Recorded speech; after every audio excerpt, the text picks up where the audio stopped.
It's that time again. Yep. We are Team Wester. And you are the most important thing to us. Team Wester Podcast. It's all about the team.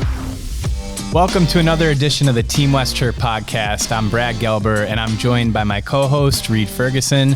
Reid, thank you for being here today. Absolutely. It's a pleasure to be back.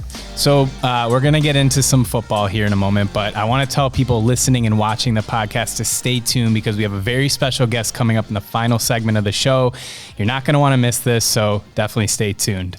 All right, Reid. So, first and foremost, it can't always, I would say, be a fun occasion to do a podcast when we're in the middle of the season. There's going to be times where it's more fun, like maybe the last time we did the podcast, and there's going to be times where it's not quite as fun. But before we get into maybe some of the details, first and foremost, I think the thing maybe on a lot of Buffalo fans' minds is how Josh is doing. So for people watching the Houston game yesterday, we're filming on Monday here, Josh appeared to make some contact with his helmet on the ground there. I know in the game he motioned kind of his chest was the injury. So regardless, he had to go into the blue tent for a while, came back into the game. But have you seen Josh? You know how he's doing? Is he's all right? Or kind of give us an update on that? Yeah, we obviously going back to the game yesterday, we have a huge meeting, every training camp, player safety stuff. They kind of go through the whole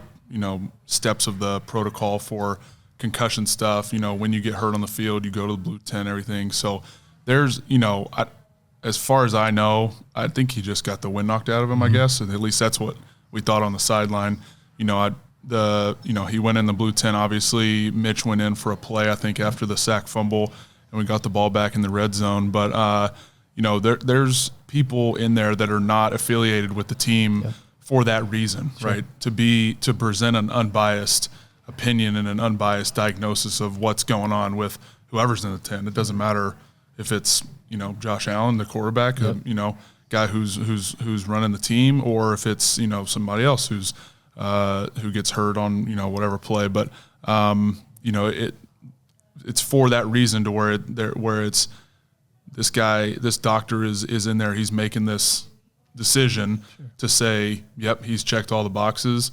No, I don't think anything's wrong with him, and he's cleared to go play. So as far as I'm concerned, that's as far as all of us on the sideline were concerned. That's what happened. Sure. He seemed fine, I guess. After the game and everything, we were chatting on the bus and stuff. So he seemed fine, and was looking, I guess, normal. Yeah. The last couple drives, making passes and stuff. So I think he's doing okay. So, something we've talked about, I think even a couple podcasts ago, was just in terms of the resiliency, the toughness of Josh. I think last time we were talking about his hand and how it's, his chest or has had something upper body wise. Yeah. For you guys on the sideline, do you really not ever doubt that he's going to get back in the game when as long as obviously it's medically safe for him to return, he's probably going to be back in there. That was another thing I was gonna add to my answer, but the guy is as tough as nails. He's as tough as they come, and you've seen it over the years. He's played with, he's playing with his, a couple weeks now with his hand thing that happened in Arizona. Over the years, he's played with, a bum elbow, a bum, whatever, this, that. He's been able to fight through it and compete and go out there and put everything on the line for the team. And, that just speaks to him as a competitor and his toughness. But, to see him kind of bounce back and go back out there and try to win the game there at the end, has given us all a nice boost. Sure. So, something obviously with the Houston game, a lot of the focus was kind of on this reunion with Stefon Diggs. And that's something, no one can really shy away from. He was, a big part of this team for a number of years here. And, I know he didn't really talk about it too much before the game. You guys did, and you were focused on the game. But, after the game, he was asked about it and did say the game meant a little more to him having played in Buffalo. Sure. There was some cameras on the field. It caught just you guys, some of the guys exchanging pleasantries with him after the game or handshakes, just being cordial, those sort of things. From your perspective, how was it kind of seeing him just given, that he was here a long time and that there was that relationship. And I know you and I have talked about this, just players in general that played for the team. Some have closer relationships than others. So overall, what was kind of the vibe with going up against him? I think, everybody was aware of it going into the game. I remember we talked about it on our podcast, when we had with Joe a couple weeks ago. It's there. Mm-hmm. It's present, sure. The idea that, he left and it's a revenge game, whatever you want to call it. Sure. I think it's more, from inside, it's probably a little bit more media driven. Sure. And I think I said that, on the last podcast, but it really is true. It's true that he played here. He had some great years here. A lot of guys were very close with Steph and good friends, and those relationships didn't just dissipate. And he's on another team now. He's on a contender in the AFC that we're probably going to be playing a lot over the years. But we're going through last week. We're focusing on our practice day. Guys, the defenders are probably out there. I don't specifically know, but they're out there saying, well, yeah, whether I got to guard number 1 or number 3 or number 12 or 7. I think Stroud's number 7. Whatever it is, that's just one guy, right? You gotta be able to cover everybody. So, I guess from a specialist perspective, that's kind of my take on it. But I think it's probably you'd probably hear that from most guys inside of our locker room. It's probably more media driven, at least the headline aspect of it. But I am certain that there were some guys after the game, like you mentioned, were happy to see him and happy to see that he had a decent game yesterday. Yeah. So, one of, I think, the biggest kind of highlights of the game yesterday, for better or worse, came down to some coaching decisions at the end of the game. And, you being an active player on the team, I'm certainly not going to have you sit here and try to criticize your own coaches. I'm not, ignorant to that. But just from your own perspective, I thought it was a unique perspective where you sit, being a special team specialist. They obviously have a kicker who's very good and has had a lot of success this season. So from what you understand, and I'm not sure if you listened to any of the post-game comments from Coach McDermott or really anyone after the game if you had a chance to, but some of the talk was around perhaps the thinking there with passing the ball versus running it was to try to not set up the opportunity for the kicker. They wanted to potentially get the first down versus strictly just trying to have them burn their timeouts because he has a chance to kick that game-winning field goal. So obviously we all know that it didn't work out that way, but as a specialist, do you think that can alter sort of planning at the end of a game when you have a guy like him that has a big leg and has been pretty accurate? Yeah, I think, there's a lot of ways to, I'm trying not to give like the typical coach speak, like media speak. I try to give you a little bit of insight, but when you're approaching the situation like that, I don't remember specifically how much time that was left, maybe around 30 seconds when we got possession after they punted, knowing they had 3 timeouts left. So the first thing I'm thinking of is, I've got to get ready because we may punt. That's just the way that we, as specialists, Sam and myself, that's the way we're directly approaching when we gain possession. How many timeouts do they have?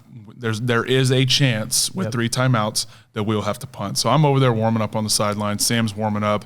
He's going through a little bit of a different mindset process for himself because a backed up punt, when you're inside the 5, he's got to take a little bit of a different operation than an open field, when we're further out kind of in the open field. So that, in terms of the specialist mindset, that's really what we're thinking of. But, if you look at the offensive side of things, at least from my perspective, who do you want to whose hands do you want the ball in to go and try to win the game or make the best play? 17. He's your best player, right? So I know Coach McDermott, I saw a little bit of it afterwards, after the game. He took credit for it. Sure. I understand that. I honestly don't know, I have no I don't sit in on offensive meetings or anything like that. So I really have no idea truly. Does running the ball 3 times, sure, there's a chance to gain a couple yards and you still get a great punt. Maybe they're at the same area of the field. You try to throw a couple passes, get a first down, so they can't, so you don't have to punt. Right. You take a shot to Keon there on the sideline. Does he create, on the first play, I think it was Keon. Yep. Does the defender give you defensive pass interference? Exactly. Yep. I don't, Right. Who knows? You take a shot to Mac, I think maybe on the second down. Yep. That was pretty close too. So, like the plays were there to be had. It's really just, I guess just executing is what it really comes down to. But, when our number is called on there on 4th down and we're punting from inside the 5, we gotta, as specialists, we have to, take our one shot and try to do our job to the best of our ability. And Sam put a great ball out there for us, and we, tried to cover our butts off and put the defense in the best position to stop them and hold them to a field goal. And kickers just seem to make long field goals against us the past couple years. I mean, holy smokes! But that's kind of, I guess, what it came down to. We tried to. Sam put a great ball on it, and you kind of, leave it up to the leg of the opposing kicker. But we'll get one of those soon enough. Sure. So 2 follow-ups to that, I guess. Like you mentioned, and I was thinking about that. How different is it for you guys when you are backed up like that? Yep. I know you said it's a little different for Sam, but even for yourself, because there is so little room back there. Even watching it on TV, I feel crowded, and I'm not even involved in the play. So for you guys, kind of like, how different do you operate when you're in your own end zone like that on a punt? So for Sam, it's really quicker with his operation, quicker steps is really what it comes down to. He just got to get the ball out faster. For the guys blocking, we're really kind of taking tighter steps, quicker to really block our guy, and that's kind of really what it comes down to, because we can't really go back too far, right, to give Sam a nice pocket to punt out of. But we're Sam. It's like I said, it's a quicker operation. So Sam's really just trying to get the ball out and get it really as far down as he can, and kind of let the 2 outside gunners go to work and try to, you're trying to get it as far as you can. Something around the 50 would be great. If you're on the other side of the 50, that's fantastic. Right. But really, you're just trying to pin them back as far as you can there. Is there any thought in that situation about, do you want to kick it in bounds though, or is there any thought about trying to kick it where the returner can't even attempt to return the ball? What's that thought process of where you actually want to place the ball? Is it the middle of the field? You really want to be directional with it. To try and cut off the other part of the field, and at least, give one gunner or the other, a shorter lane to the returner. But if you're talking about out of bounds, it kind of, there's a lot of stuff that goes into that. Sure. Who's the returner? The situation in the game. The weather outside. Sorry, I couldn't think of what I was going to say. The elements. Is it windy? Is the wind going towards our sideline, towards their sideline, in your face? Maybe it's at your back. There's all sorts of different factors that go into a decision like that. But for example, if you were going to, if there was maybe 5 seconds left instead of 16, right, and you didn't want to give them a chance at returning, kick it out. You try to kick it out of bounds. That 3 or 4 second punt with the operation time, there's going to be zeros on the clock. So something like that, you can probably kick it out of bounds. But we weren't thinking kick it out of bounds, because we trust our gunners. We knew they were going to make a great play, and we covered our butts off. So something else, just following up on what you said, is kickers have seemingly had success versus you guys these last couple of years. It seems like in the NFL this season overall, there's been quite a lot of long kicks that have been made, and it's almost like routine. It's feeling more and more like. Is there anything you can correlate as to why that is? Is it just the kickers are getting that much better, or is there something happening around the NFL that's causing that? I think I remember yesterday there was the Giants game where the guy literally leaped over the line and blocked Seattle's kicker, who I had on my fantasy team, and that was heartbreaking. But aside from that, I guess my original question, just is there anything you can kind of correlate to that? Not directly, I don't think. I think it's probably just the nature of the position. Guys coming into the league, just being better kickers and knowing and maybe practicing those distances more, right? Sure. So, it's kind of like, maybe 10 or 15 years ago, 50 yards was a long kick. Right. Right. That's a nothing kick now, right? That's an everyday kick now. Right. It's kind of shifted maybe 5 yards. 55 to 60. 55 to 59 is kind of like the long kick now. Some guys. It seems like there's one a week of somebody kicking a 60+ yarder and making it. So I think I don't know if I can attribute it directly to something. Sure. I think the Dallas kicker Brandon Aubrey is probably boosting those numbers a little bit. He doesn't seem to miss. I don't think he misses it. I guess except for last week he missed one, but he's probably jacking those numbers up a little bit percentage wise. But I don't know if I can directly attribute it to anything other than maybe the kickers specifically working on those longer kicks, more in practice and more in their off-season training. Sure. Obviously they back the extra point up a little bit now too. So it's just that everything seems a little longer now. Yeah. Another topic here, I think that's relevant kind of in this last 2-game stretch, has been kind of a shift maybe in the offense a little bit. So, early on there was a lot of success, Joe Brady, rightfully so, was getting kind of a lot of praise around the league for utilizing all these weapons. And you guys kind of were going for the everybody eats mentality, right? All the different receivers were playing well. Josh his numbers were out of this world. And then obviously the last 2 games, which is going to happen when you're not winning, is they take a step back a little bit. So obviously I know you're not in the offensive meetings, but just from your own, I guess, vantage point, kind of how do you get out of that funk a little bit? Is it just, week to week and you just reset and start trying again? Or do you kind of start noticing maybe some patterns that are self-correcting? Like what does that look like for the offense? I think, anytime you've got a great quarterback who can make all the throws, he can really do everything.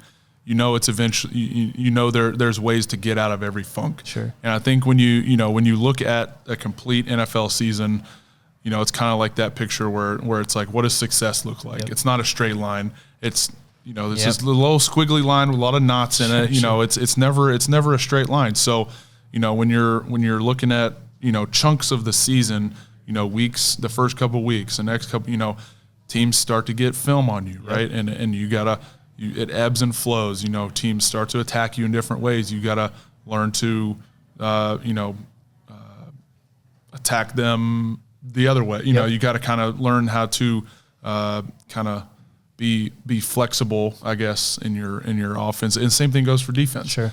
Teams learn how to attack, the best defenses, and then they, watch the film, get back to practice, and break some tendencies and do some other stuff, and then it kind of evens itself out. So I think the best teams, over the course of a season will take take a couple games where things aren't going great, and they'll fix them and they'll respond to them and learn how to work with it over time. As teams start to watch you and figure it out and stuff. So, from an offense perspective, I can't say that I have any worry about Joe and Josh figuring it out, because they've shown that they can do it. The second half of last season, we went on a tear after Joe got the job, and then obviously the first couple games this season. So, we all trust both of them and all the guys on offense to get it done. And like I said, it's the ebbs and flows of a season, and it happens, and it's really hard, to win all the games. Right. And I can't say that. I guess I can say I think they'll definitely figure it out. Yeah. Yep. And another guy just to get, I think deserves some credit is James Cook's had definitely incredible season so far. Yep. I mean, just even the steps he's taken. Half the time, I mean, it just looks like he's picking up chunks of 5-6 yards every time he touches the ball. So that's another weapon. He's fun to watch. Yep. He's a extremely dynamic player. Yep. And I remember watching him when he was at Georgia, making a ton of plays against just about every SEC team every weekend. So he's been a great player for us, and our offensive line has been blocking their butts off. Yep. And I mean, it's when he gets going, it seems like that's what kind of opens up everything else. But totally. he has been fun to watch. Yep, for sure. On the other side of the ball, heck of a performance by the defense yesterday. Obviously, you guys didn't get the result you wanted, but there was some plays I'm sure they wanted back. There was some long scores for Houston, but aside from that, especially for being as depleted as they were, they just looked like really good at times in terms of giving the ball back to the offense. Some of those turnovers, I'm not sure you could really ask for much more from the defense at that point. Yeah, I mean, you get TB back, right? Which is a huge boost for really everybody out there to get your main play caller back. But it's kind of a tale of two halves, right? I kind of struggled there in the first half, and a little bit of that was the lack of complementary football between special teams, offense, and defense. But you kind of flip the game on its head. Get a couple turnovers, get a fourth down stop. Maybe the fourth down stop was in the second quarter, but get a couple turnovers there. I think both of them came in the fourth quarter, that kind of gave us a boost there at the end to where we made a push and we got a couple scores back. But it really comes down to third down, getting off the field on third down and letting the punt return team make a play. We love Brandon Codrington back there. He's shown that he's quite a dynamic guy. So, really, I guess just getting off the field. They call it the money down for a reason. I would say on the third down stuff and letting 29 go out there and make a play. But the defense played their butts off yesterday for sure. One interesting note I think from the game was hearing Sean McDermott talk about after the game, kind of the maybe miscommunication on the final play before the game-winning field goal for them. I guess Dorian Williams, they wanted to play nickel. He maybe didn't hear the play, had to run onto the field late, and I think Rasul Douglas even said after the game he was interviewed, he said he's not sure Dorian even knew what the play was, which is just a testament to, I guess, his athletic ability to still, it's not like you guys gave up a big play there on that last play.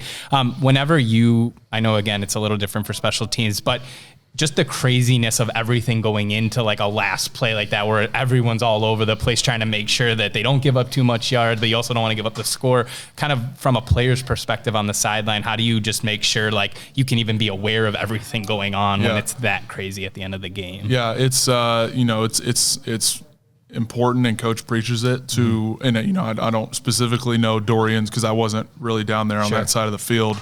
But keeping your composure and keeping your poise late in the game, and coach preaches that all the time. So, specifically about that situation, I can't, I wish I had something better to share, but Dorian has really done, I think he's been super fun to watch. I think he's done a great job filling in for Milano this season so far. So, he made a lot of great tackles yesterday, and I could tell you that's one guy that I don't want to meet in the hole, if I was carrying the ball. So, he has been fun to watch. But, I mean, it's, trusting the coaches to really put you in the right position, I think is probably what it comes down to, So obviously, when we met a couple of weeks ago, the team was 3-0, and we were kind of talking about managing these expectations or not getting, too ahead of yourself in terms of success. Similarly, now at 3-2, you're still in first in the division, but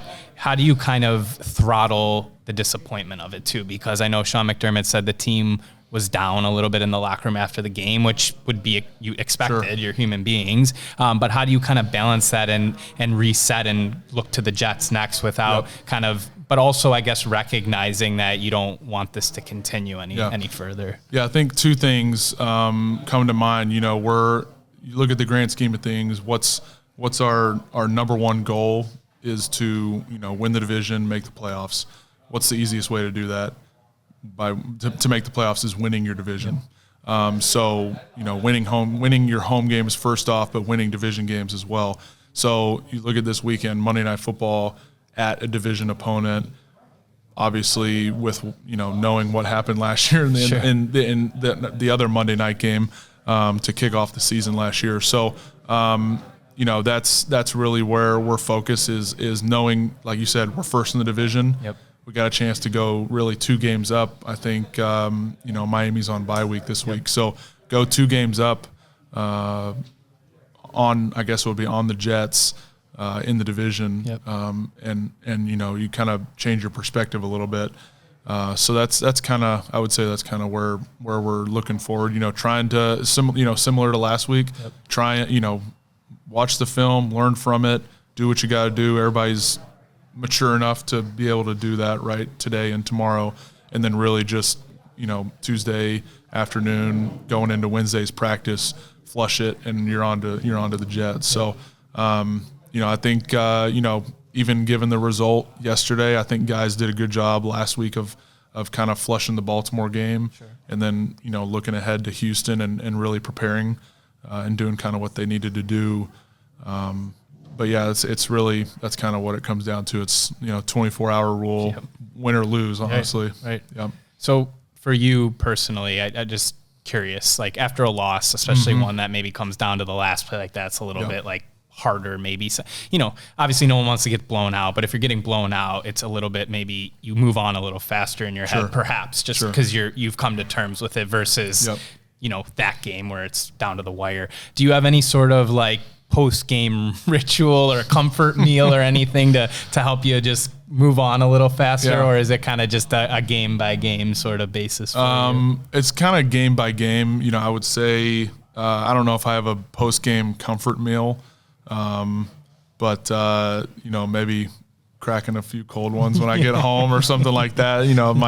Might flip on another game if I'm if there's one on. But it's really just talking through it with some guys on the bus, as we're waiting to go to the airport maybe, but really just catching up, talking to my wife, talking to her after the game, and that's I don't know, it does losses are hard. You put so much time and effort into it, and it's this game.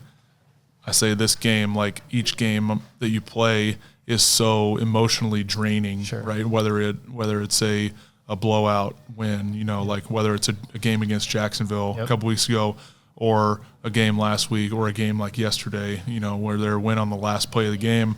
It's very emotionally draining in one way or the other. Sure. So, you really do have to remind yourself about the 24-hour rule and stay true to yourself. Yeah.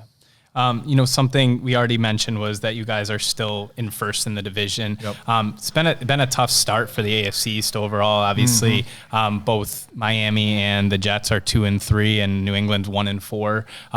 Miami might only be 2-3 because they played the team that's 1-4 yesterday. Sure. Someone had to win that game, but as a division perspective, I think going into the year, people thought this division could be pretty competitive with Rodgers back with the Jets, and Miami looked like they have all their weapons returning. So when you look at that just from a division perspective, is that surprising to you, or kind of like how are you guys looking at just the division? I know you're focused on yourselves, but just holistically at the AFC East right now. Yeah, I think the Dolphins are in a tough spot, right? They're kind of, I think they're they're kind of just trying to stay afloat till Tua comes back maybe in a couple weeks.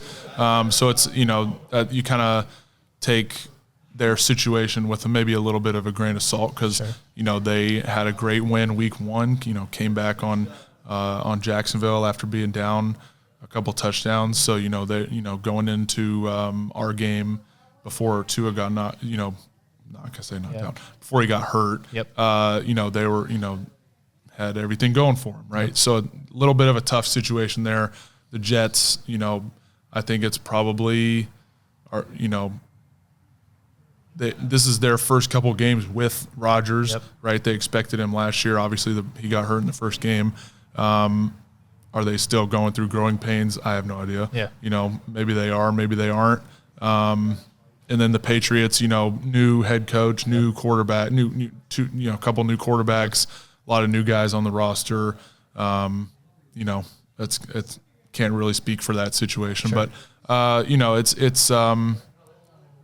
you know, the record aside, division opponents are hard to play. Always, right?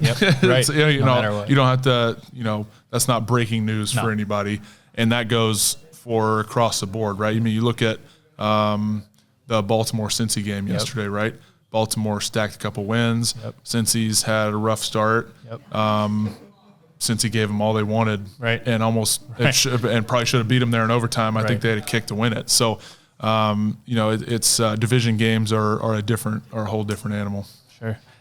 You know, last point before we look ahead a little bit is just in terms of the injuries. Obviously, you already mentioned Bernard came back, had that takeaway, which was huge having him back for sure. Starting, you know, Sean McDermott commented hopefully getting some guys back soon. You know, not looking for any sort of inside scoop on when we might expect to see them, but how important is it to start getting some of these players back, especially on the defensive side? Because as good as the defense has held up, there's a reason some of these guys are, you know, the better players on the team here. Yeah, I mean, you look at, you know, T-Rap got the concussion in Baltimore. Usually that's, you know, I guess if you don't come out of it the next game, you know, guys are usually fine by, you know, a week and a half later. You know, Ed I think he got hurt in practice maybe like middle of last week. Hopefully get him back. You know, Taryn obviously is probably coming back soon. You know, I'm not in those meetings, so I can't, you know, directly speak on it. We haven't had practice yet this week, obviously, so I, you know, I don't know if those guys are going to be out there or not, but, and then, you know, Khalil, hopefully get him back. But, you know, you said it, those guys are the best players and starters for a reason. You know, those guys are they do have an effect on their side of the ball. So, you know, anytime we get back, you know, you saw the effect that TB, you know, had on the defense coming back this week. So anytime you can get guys back that are starters, that guys that play a majority or all of the snaps is a huge boost anytime you get those guys back. I would imagine even aside from just the physical attributes that they bring being great players, it's also a mental thing for the team to see some of their leaders kind of back on the field as well. Yeah, I mean, anytime – you know, and definitely not taking anything away from the guys that have been filling in, because they really have been doing a great job, and we are behind them the whole way. And but you know, anytime you get a side of the ball, you get your group back to full strength, whoever it is, really, it is going to be a huge, like you said, a huge mental boost. Not just the physical side of it, but the mental side of it as well. Everybody kind of you know, getting back to normal, I guess. Yep. So looking ahead to the Jets game coming up on Monday Night Football here, we already kind of talked a little bit about it, but this is going to be the third road game in a row, fourth primetime game in 6 weeks. When you are, you know, in a bit of a slump or from, you know, loss perspective, is it easier to be on the road? Because I've heard it both ways, right? Like on the road, you're kind of, the pressure maybe is a little different because you're not in front of your own fans, but everyone loves playing at home in front of their own fans too. So, you know, what's that kind of feeling now? You got to go back on the road for the third time in 3 weeks, and it's another primetime game. You're not in that 1 o'clock window. I know you already said you love primetime games, but kind of give me that perspective of that another road game there. Yeah, I think you know, it's we've been expecting it. You knew it was coming, so I think as far as looking ahead to it, that kind of doesn't change a ton. You know, it's nice to have an extra day this week. You kind of get a bonus a bonus practice day, whenever it comes later this week. But as far as I guess the third away game in 3 weeks, I can't. I think we talked about it before. That's probably I don't know if that's ever. I don't know if I've ever done that before. Right. Here with the Bills, I think it's probably just a timing thing because they added the 17th game. Yep. Sometimes you're gonna have 8 home and 9 away. You got to fit that extra game somewhere. Sure. I think I kind of look at it as it's better to get it out of the way early, sure. I guess. Yep. But as far as like the pressure, is it better to kind of, have that primetime away game versus maybe a primetime home game? I don't know. Was that the? Yeah, just in terms of like trying to fix things a little bit while you're not right at home in front of all the fans that love you guys inside. Yeah. Now you're already kind of being hated on. Yeah, anyway, I think it's a good question. I don't know if a home game or an away game would be better for that. Definitely what you said. I think as far as taking the pressure off, playing in away, playing a prime time at this opponent, they know what happened last year too. Sure. They know, the outcome of the game. They know, what happened on the third or fourth play of the game as well. Yep. When he got hurt. So, are they looking at it probably a little bit of the same as we are? Sure, probably. But yeah, I mean, as far as getting back on track, it's really just prepping yourself and getting ready for whoever's next and fixing yourself more than focusing on where or who you're playing, I would say. Sure. Yep. Speaking to the Jets, though, obviously we've already talked about Aaron Rodgers. It's kind of hard to ignore. He's like face of that franchise. Obviously, they have some other great players. Breece Hall comes to mind on offense. They have a good defense too. Mm-hmm. So, when you do go up against a guy like Aaron Rodgers, for instance, you already mentioned last season got hurt really early in that game. But is there like a different level of preparation that goes into playing a guy, even if he's 40 and maybe they're not having a successful year, but it's still Aaron Rodgers. Yeah, right. So is that kind of talked about at all, or is it really just like we just still focus on our jobs no matter what type of thing? He's won a Super Bowl, a couple MVPs in his back pocket. What he's capable of, right? He's shown it this season. I've watched a couple of their games that they've had on TV. He can still make Aaron Rodgers throws. Right. And saw a couple of them yesterday as well in the London game. So they are a good team. Mm. They love playing at home. Those fans get they really get up for those primetime. We played there in primetime a couple of times. They really do get up for those primetime games. So it's going to be a crazy atmosphere. We love it. Yep. A lot of guys.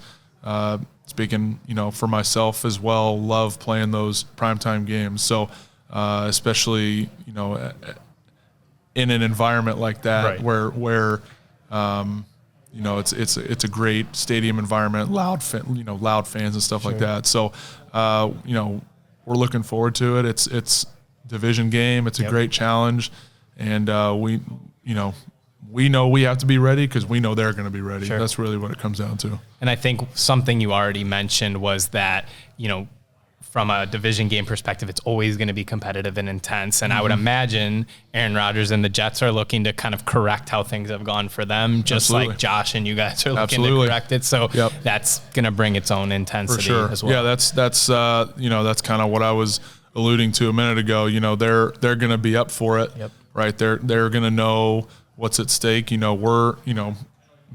the flip side of what I'm saying. We're in first. We're looking to go 2 games up. They're right behind us, looking to potentially take the lead. I guess they would have the head-to-head with us now. So, it just kind of depends on which side you want to look at. But yeah, they're going to be ready for it. So we got to be as well. And the last thing I'm going to ask you before we finally get to that special guest here, is there such thing as a must-win game in Week 6, right? Because, again, I know that's kind of a media-contrived thing, and you guys have a long season ahead of you. But can that be a thing? Is it something where every week's a must-win game? I'm guessing that's where we're going to go with this. But you guess pretty much correct, right? Like they're all must-wins, right? I don't know if you could phrase it that way, but I mean, when you look at, I know we hit on it a few minutes ago, talking about what's the easiest way and what's the easiest way to make the playoffs. Yep. Win your home games and win your division games, home or away, right? And that's what we have really on the plate in front of us. So a division game, against a good opponent, away, right where we want to be. Yeah. And it's going to be a great challenge, and it's going to be a lot of fun. Prime time, like I said, there's a lot of guys looking forward to Monday night. Awesome. Yeah. All right, guys. Well, thanks for listening so far, Reid. Always great to talk to you about some football. But coming up next, we're going to have a really special guest here on the Team Wester podcast. Stay tuned. Happy Halloween from Team Wester. Now's a good time for our safety tip roundup. Do a checkup.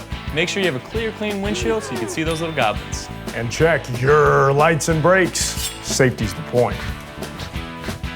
What is that? The very last costume at the store. Halloween's pretty popular, I guess. Well, no one's gonna miss you in that, sunshine. Go Team Wester!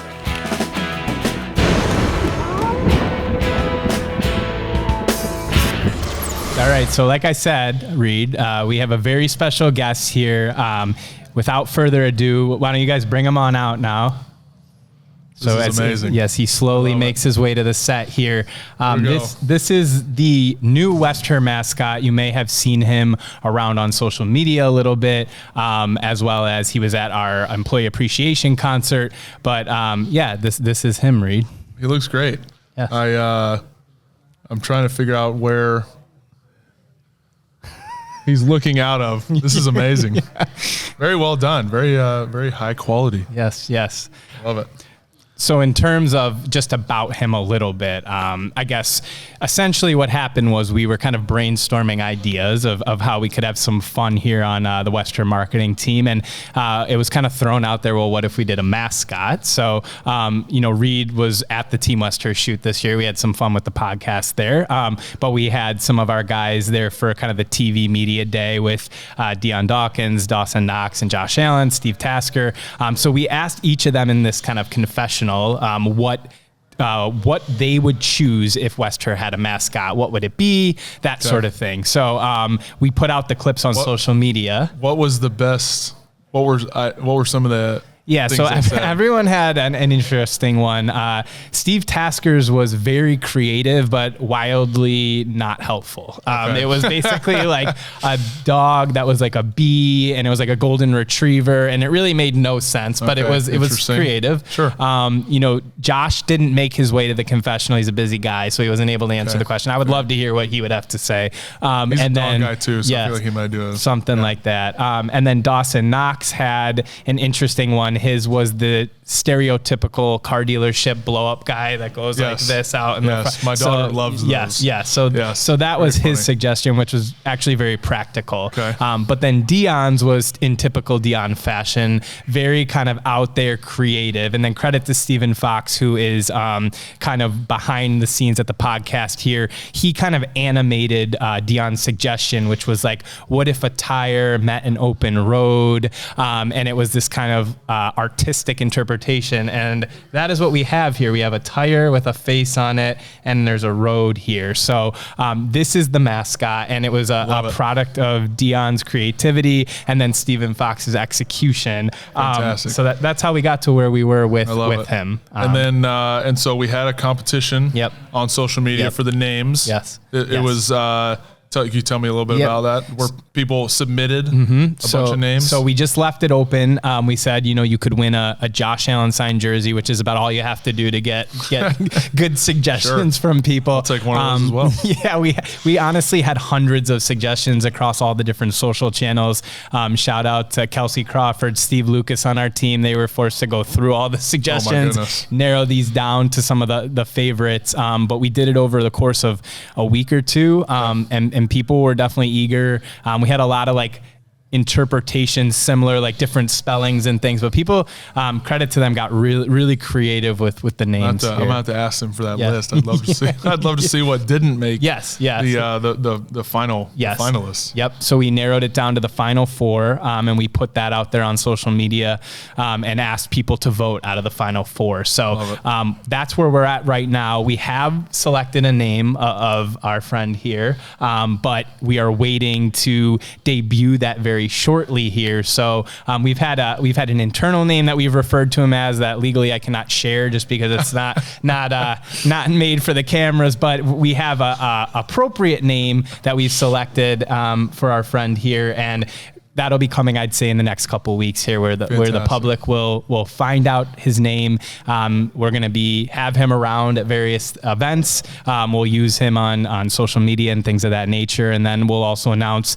the winner of the contest as well. Love it. Yeah, I think the final 4 is fantastic. Yeah. So right? so do you want to read? Yeah, I don't know if everyone knows who the final 4 names are. The final 4 names: Wheeler, Miles, Herbie with 2 R's, obviously, and then Wheelie. Yes. I think Herbie is genius. I liked Herbie, but so I can't give anything away. But by the way, Wheeler is a play on Beeler for Scott Beeler, our CEO. So it's kind of a clever play on that. There was quite a few suggestions for Scott Wheeler, which is Scott's name, but I didn't think he would really be a big fan of that. So we cut it at Wheeler. Probably not. Miles is obviously makes sense given the mileage on a car. Sure. Herbie is, like you said, clever off West Her, and then Wheelie because he's a wheel. He's a wheel. Yep. So. Got it.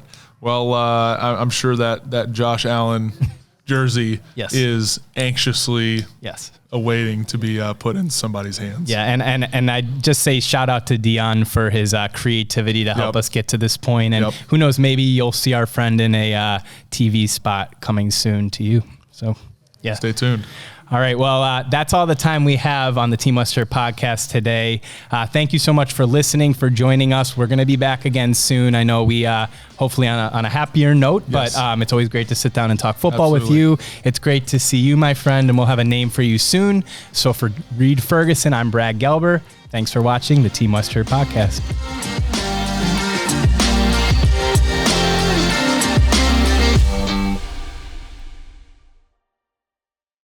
All right, guys. Thanks. Great podcast as always. Reid. Absolutely. Appreciate you being here. Thanks for having me on. I mean, since we're sitting here, I don't think they're recording anymore. Yeah, I think they're done.